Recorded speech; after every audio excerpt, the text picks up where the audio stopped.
ഏഴാം ദിവസം മനസ്സാക്ഷി ക്രമീകരണം. കുരിശിൻ്റെ വിശുദ്ധ യോഹന്നാൻ്റെ ആത്മീയ പാഠങ്ങളിൽ ഒരു പ്രധാനപ്പെട്ട വിഷയമാണ് ശുദ്ധമായ മനസ്സാക്ഷി. വിശുദ്ധൻ ഓർമ്മപ്പെടുത്തുന്നു, ദൈവത്തിൻ്റെ മക്കളായ നാം ചെയ്യുന്ന ഓരോ ചെറിയ തീരുമാനങ്ങളിൽ പോലും ദൈവത്തിൻ്റെ വെളിച്ചം നമ്മെ പിന്തുടരുന്നു.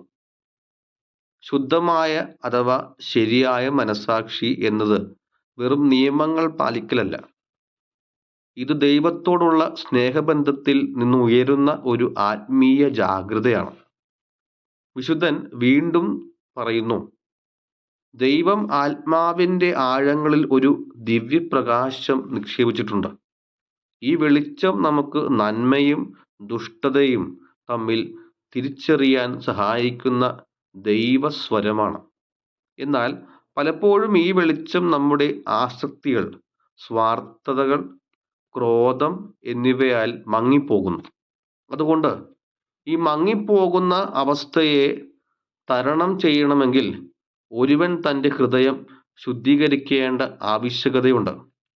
വിശുദ്ധൻ ഇതിനൊരു മരുന്ന് നൽകുന്നുണ്ട്. അത് ഇങ്ങനെയാണ്: നമ്മുടെ മനസ്സാക്ഷി കളങ്കപ്പെടുമ്പോൾ നാം നമ്മളോട് തന്നെ ചോദിക്കണം, ദൈവം എന്താണ് എന്നിൽ നിന്നും ആഗ്രഹിക്കുന്നത് എന്ന്. ഇതാണ് യഥാർത്ഥ മനസ്സാക്ഷിയുടെ അടിസ്ഥാനം. അതിന് നിശബ്ദത അനിവാര്യമാണ്. ഇന്ന് ഈ ഏഴാം ദിവസം നമുക്ക് ഒരുമിച്ച് പ്രാർത്ഥിക്കാം.